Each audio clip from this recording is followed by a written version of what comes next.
Welcome back to the deep dive. Usually when I sit down to record these, I'm in a very specific mode. I've got the coffee, I've got the highlighters out, and I have this almost aggressive energy of, okay, let's crack this code. Right. Let's find the solution. Yeah, exactly. I'm looking for the hacks, the optimization strategies, the 3 steps to being a better human. I'm ready to attack the topic. Which is, that's the standard operating procedure for the modern world, isn't it? Attack, extract, optimize. It is, but I have to be honest with you, and with everyone listening, reading through the stack of research and essays we have for today, it stopped me in my tracks. Oh, that's interesting. About 3 pages in, I actually put the highlighter down. It felt like trying to, quote, extract value from this material was missing the entire point. It felt, I don't know, counterintuitive. It is ironic, isn't it? The material itself acts as a sort of stop sign. It forces a different pace.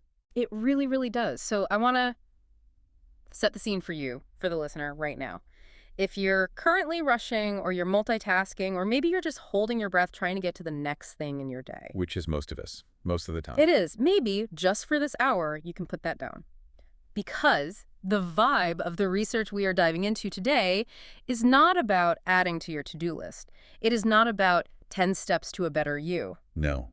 In fact, if you leave this with a to-do list, we've probably failed. The source text we're exploring today deals with a very specific, a very pervasive type of exhaustion. A heaviness. A heaviness. That's a good word for it. Something a lot of us feel but haven't really been able to name. And just to be super clear, we aren't talking about the physical tiredness from, working a double shift or running a marathon. No, this is different. It's psychic. We aren't even necessarily talking about the exhaustion that comes from an acute trauma or a specific crisis, though I guess that can be part of it. It can be a layer, for sure, but the source describes it as the exhaustion that comes from the work of trying to be okay. That is the killer distinction right there. The fatigue of self-management. Yes.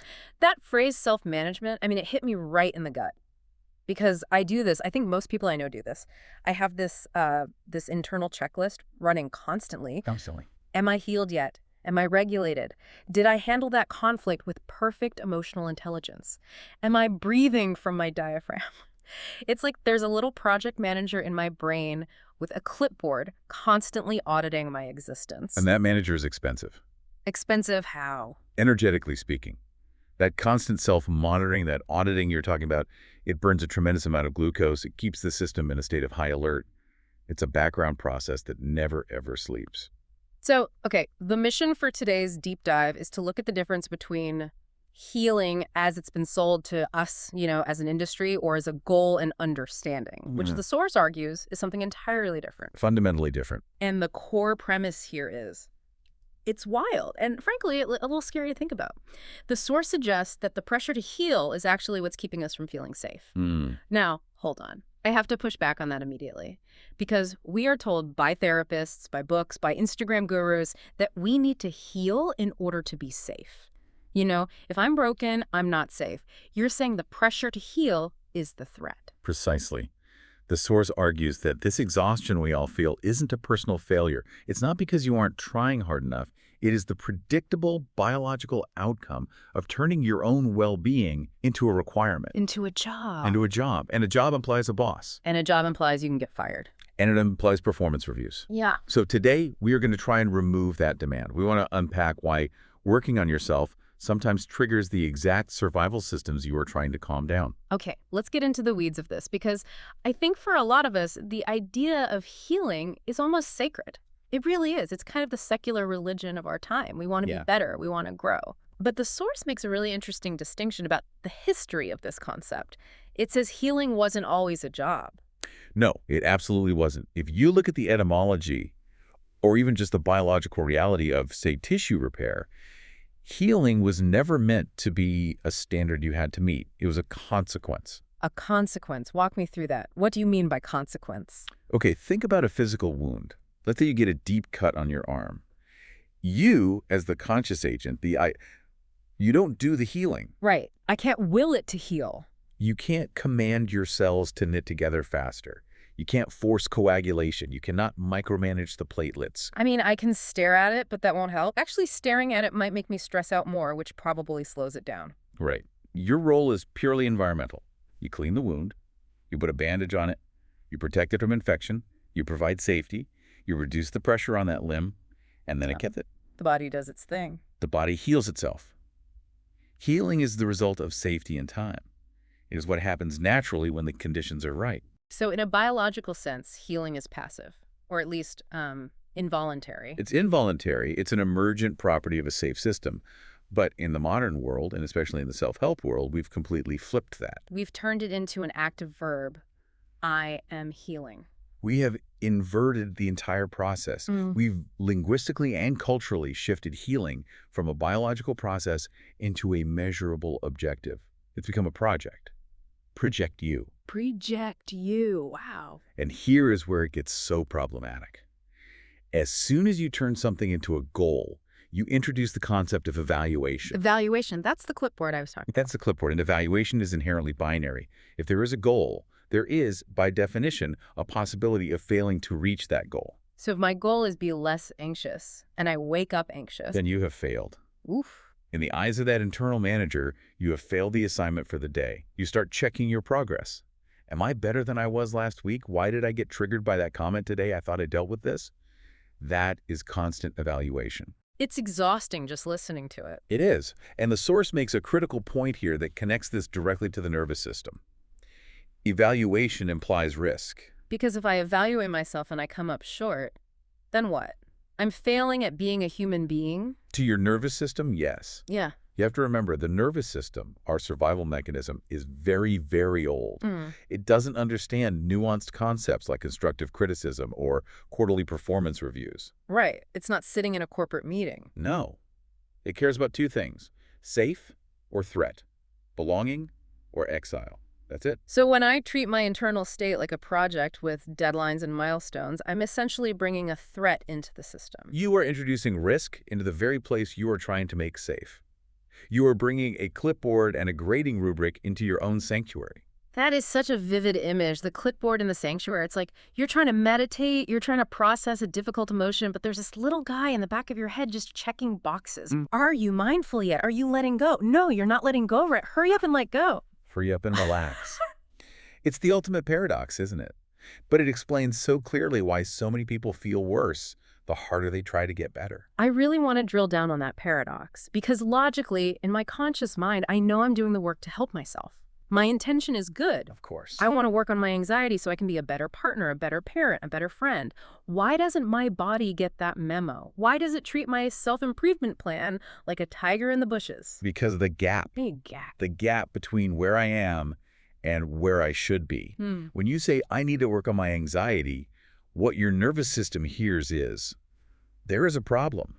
You are not enough as you are right now. Your current state is unacceptable. Ouch. So it hears rejection of the self by the self. It hears defectiveness. Oh. The source points out that the nervous system does not distinguish between I am working on myself and I am broken. Both of those messages signal that the current state is dangerous or insufficient. They activate the sympathetic nervous system, your fight or flight response. Or, if the shame is deep enough, the dorsal vagal response, the shutdown. So the intention is I want to grow, but the biological signal being sent is I am unsafe. Correct.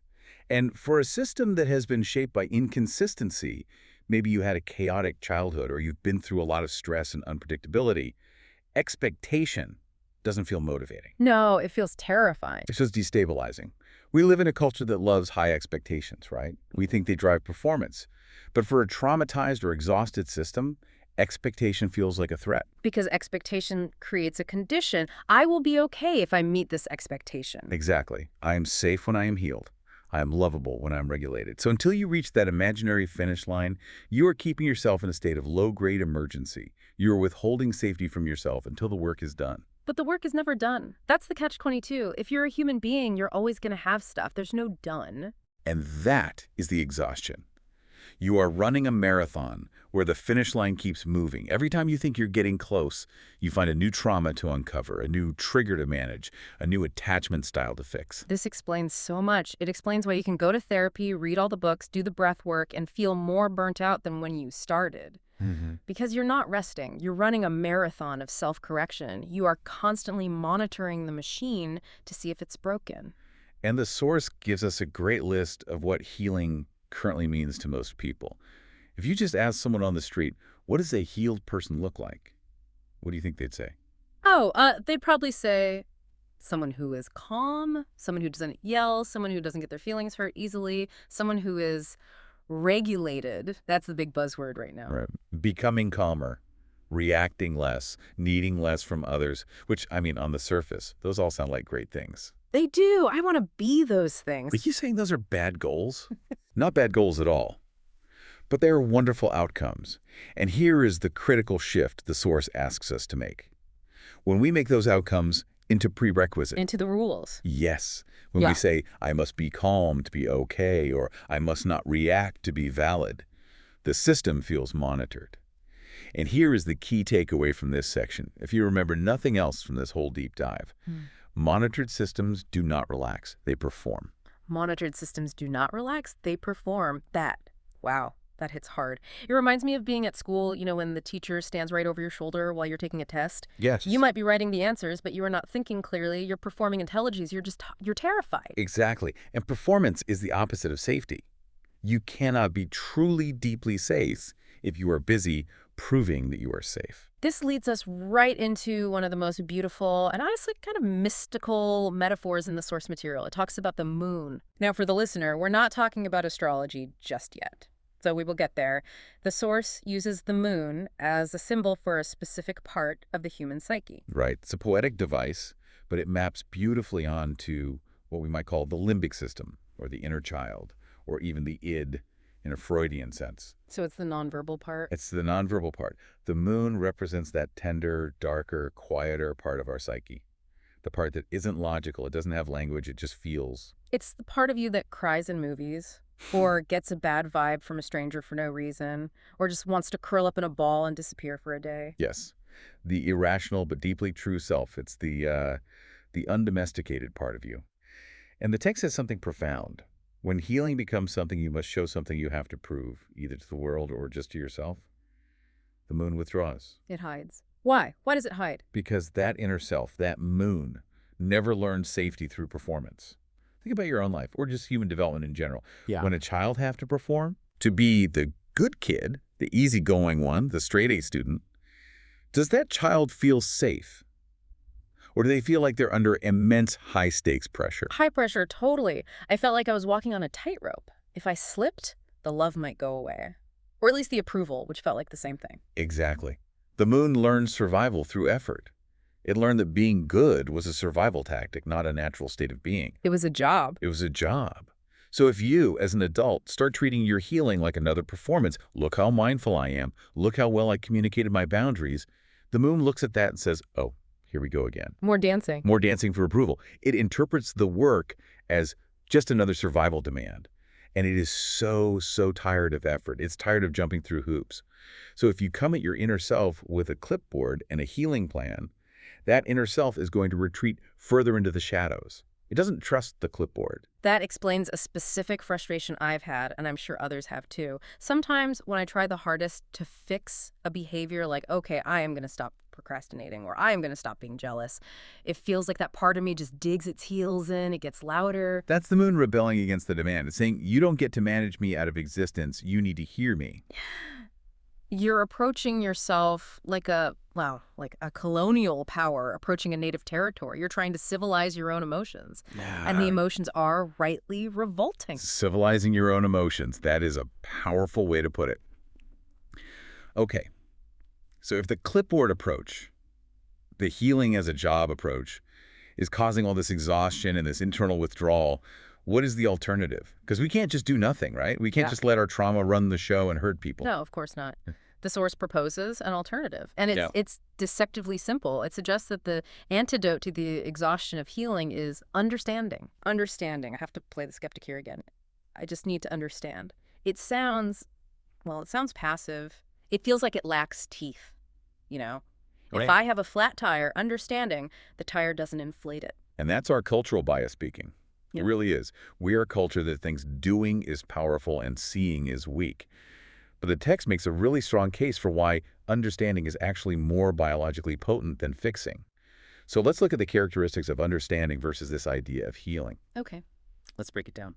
The primary characteristic, the most important one of understanding, is the absence of demand. The absence of demand. Understanding does not ask you to change. It doesn't require you to make progress. It doesn't measure outcomes or set timelines. It just looks at what is happening, the mess, the pain, the weird reaction you just had, and it says, this makes sense. This makes sense. Just those 3 words. They land so differently in my body than I need to fix this. Why do you think that is? What's the feeling? This makes sense feels like validation. It feels like I'm not crazy. It feels like gravity. Like, oh, I fell because gravity exists, not I fell because I'm a clumsy failure. Exactly. For a survival-based system, one that is used to feeling wrong or threatened or too much, hearing this makes sense is disarming. It completely removes the need to justify your existence. It validates the reality of the experience without needing it to be different immediately. Right. It closes the gap we talked about earlier. There is no gap between who you are and who you should be. You just are. Yeah. And because there's no gap, there is no threat. The alarm bells can actually turn off. Okay, I want to pause on this because I can hear listeners thinking, okay, but isn't there a difference between understanding and enabling? You know, like if I scream at my partner and then I just say, well, it makes sense because I'm stressed, isn't that just an excuse? That is a crucial, crucial distinction, and the source is clear on this. Understanding isn't about excusing impact. It's about explaining origin. Okay, origin versus impact. Yes. You can say, it makes sense that I screamed because my nervous system was overwhelmed and it felt like a life or death moment, while also saying, and I don't want to scream at my partner. The impact was harmful. But, and this is the huge but, you cannot effectively change the behavior if you are busy judging it. Because the judgment keeps the shame cycle going. Yes. Judgment creates defense. If you judge yourself for screaming, you get tight, you get defensive, you get shameful. And what does shame do? It triggers more dysregulation. Understanding creates safety.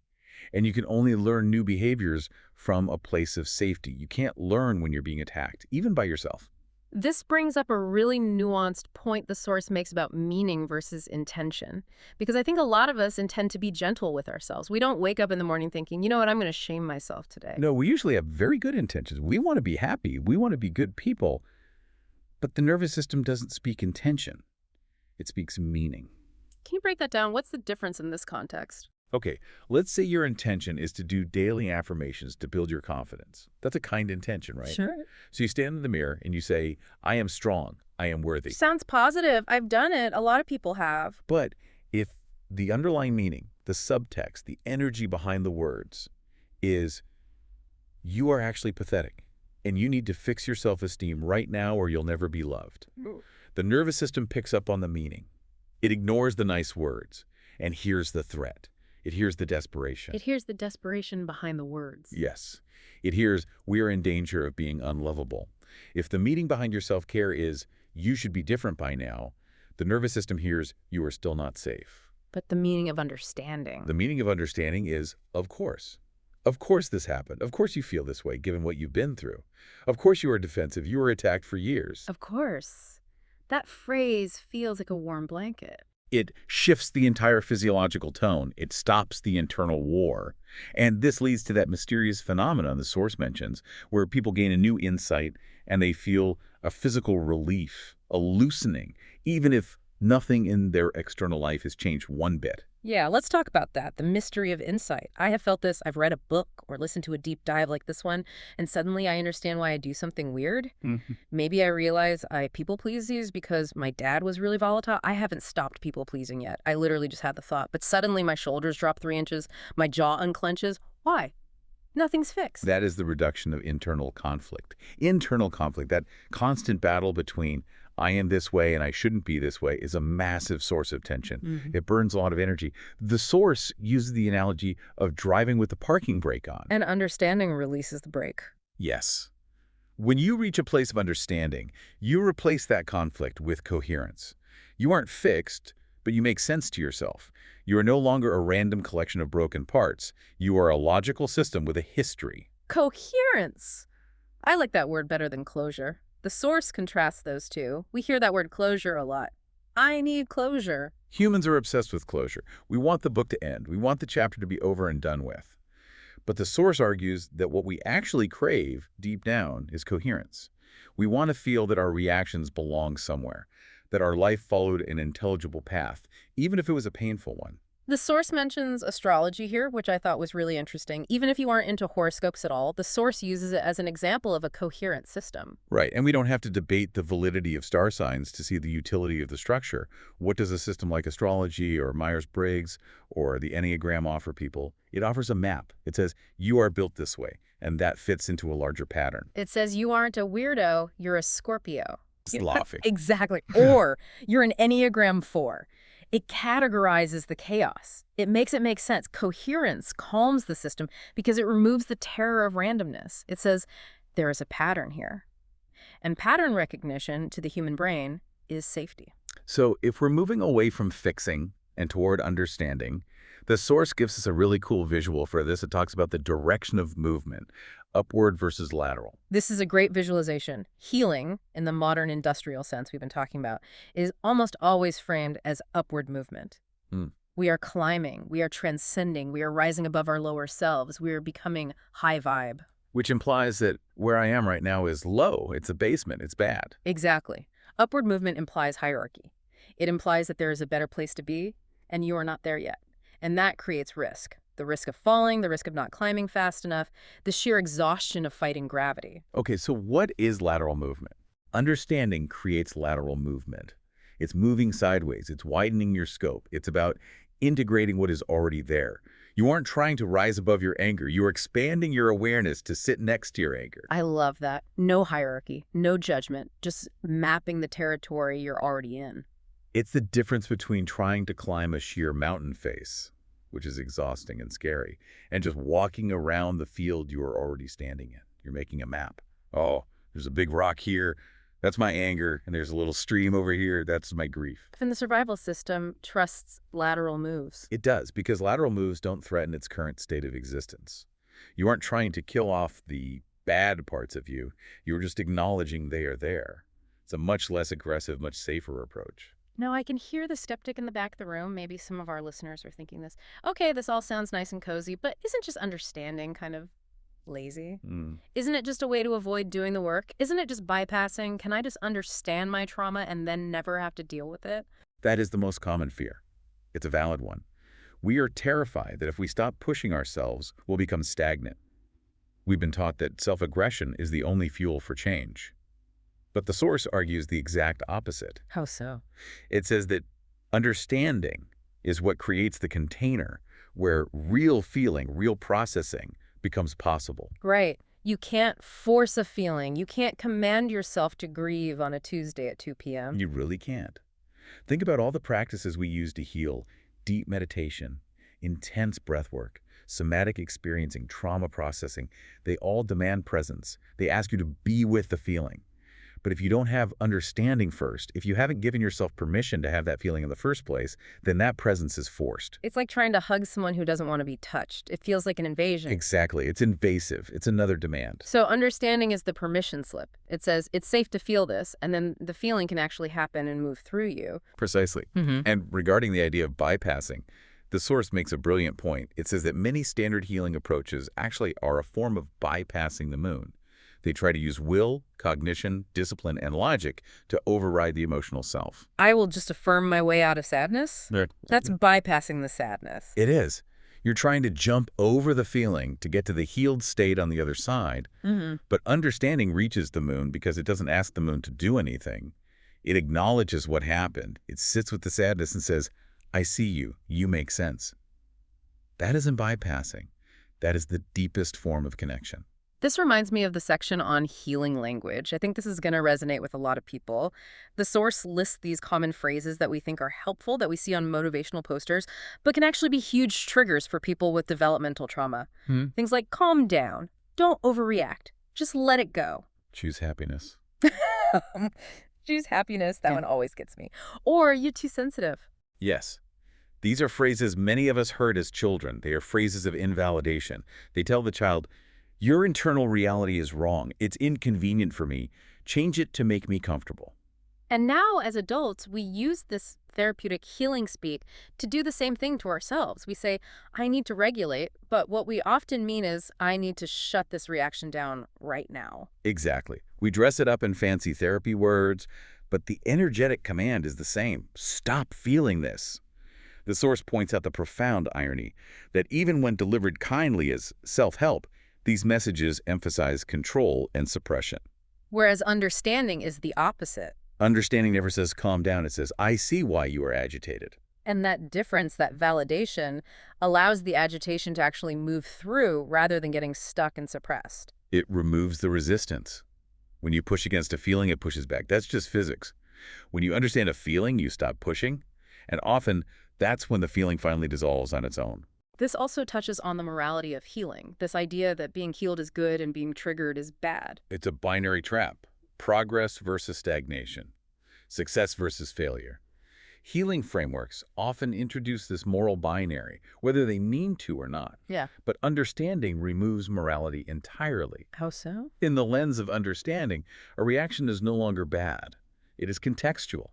If you scream when someone startles you from behind, that's not bad behavior. It's a context-dependent survival response that makes perfect sense given the stimulus. And context removes shame. That is the headline right there. Context removes shame. If you understand the full context, the origin of the behavior, your history, your biology, you cannot be ashamed of it. You might want to change how you handle it next time, for sure, but the deep, toxic shame of I am fundamentally broken dissolves. And why is shame such a specific enemy in this process? Because shame is the primary blockade to regulation. You physically cannot regulate a nervous system that is flooded with shame. It's like pouring concrete on the system. It is. Shame tightens everything. It increases vigilance. It makes you hide. It is the physiological opposite of safety. So if your healing work is generating shame because you aren't doing it right or fast enough. You're just swimming upstream. You're making it impossible for yourself to heal. Exactly. Understanding dissolves shame by explaining the origin. I do this because I learned it to survive. Once that shame loosens its grip, regulation often happens naturally. You don't have to force it anymore. I want to clarify something here, because the source is very, very clear about this. This philosophy is not anti-healing. We aren't sitting here saying, don't ever try to improve or grow. No, absolutely not. That would be irresponsible. It is not against healing. It is against premature healing. Premature healing, what does that look like in practice? It looks like trying to renovate a house while the foundation is still shaking from an earthquake, or trying to plant a garden in the middle of a hurricane. Healing that is attempted before a baseline of safety is established just recreates the original wound, because it feels like another demand from an unsafe world. Not only did you go through this terrible thing, but now you have to fix yourself correctly. Understanding creates the safety first. It pours the concrete foundation. It waits for the storm to pass. Once the foundation is solid, once you feel understood and safe in your own, skin growth happens automatically. You don't have to force a plant to grow. You just have to make sure the soil is good and the sun is out. That leads us right to the fear of stopping. Because I think, for me personally, and I have to imagine for a lot of listeners, there is a very real fear. If I stop trying to fix myself, won't I just collapse? Won't I just fall apart and never get off the couch? That is a very primal, very real fear. For survival system, effort equals safety. Many of us learn that if we stop paddling, we drown. If we stop performing, we'll be abandoned. So letting go of that constant effort feels incredibly dangerous. So what happens if we actually stop? If we put down the clipboard? The source validates the fear. It makes sense that you are scared, but it offers a profound reassurance. What usually collapses is not you. What collapses is the pressure. The pressure collapses, not the person. Yes. The scaffolding of shoulds and musts and not good enoughs falls down. And usually what is left underneath is just you. Bit tired, maybe, but real. And finally capable of resting. It's about being seen accurately. The source mentions that most of us have been labeled, assessed, advised, treated, but very few of us have been truly seen accurately. Accurate recognition is one of the most regulating experiences a human being can have. Think about it. When someone truly sees you, not who they want you to be, but who you actually are, mess and all, and they don't look away, that is profound safety. Yeah. For many people, practicing understanding toward themselves is the first time their inner world hasn't been rushed, corrected, or evaluated. It stops the harm. It stops the active, ongoing harm of self-rejection. And that stopping, that cessation of hostilities, that is the beginning of everything else. So if we stop the war, if we stop the fixing, where does that leave us? The source talks about integration. Integration is the ultimate goal, right? To be whole. Not perfect, but whole. But the text has this incredible line that says, integration is living with your structure. A living with your structure. It is inhabiting who you are, your history, your tendencies, your gifts, your wounds. But, and here's the kicker, you cannot live with something you are still trying to fix. Whoa. Can you say that again? You cannot live with something you are still trying to fix. If you are constantly trying to remodel your house, you can never just sit on the couch and live in it. Understanding ends the construction project. It ends the internal war. And peace, that cessation of hostilities, is the non-negotiable condition for integration. That is beautiful. It's the permission to finally move in, to move into your own life exactly as it is right now. Yes, just as it is. So we've gone on quite a journey here. We've moved from the deep exhaustion of performance, that constant checklist of am I healed yet, all the way to the safety of understanding, to just being able to say, this makes sense. And we've realized that this isn't giving up. It's actually the most courageous thing you can do. To stop running, to stop proving, to just be. The source ends with a really provocative thought, and I want to leave our listeners with this. It says, you are not failing at healing. Healing was never meant to be a performance. If understanding feels safer to you right now, it's because your system recognizes the absence of demand. And that absence of demand is what safety actually feels like. And once that pressure is gone, a new question emerges. And this is the real question for the listener to take with them into their week. If you stop trying to fix yourself, how do you live? Not improved, not transcended, not healed in the glossy Instagram sense of the word. But honest. How do you live honestly? That is where we can go next. Not to a better version of you, but to the real version of you. And that version is, and always was, enough. It really is. Thank you for diving deep with us today. If you take one thing away from this, maybe let it be a moment today where you catch yourself trying to fix a feeling and instead just try saying, this makes sense. Of course I feel this. Of course. And just see what happens. We'll see you next time on The Deep Dive. Take care of yourselves.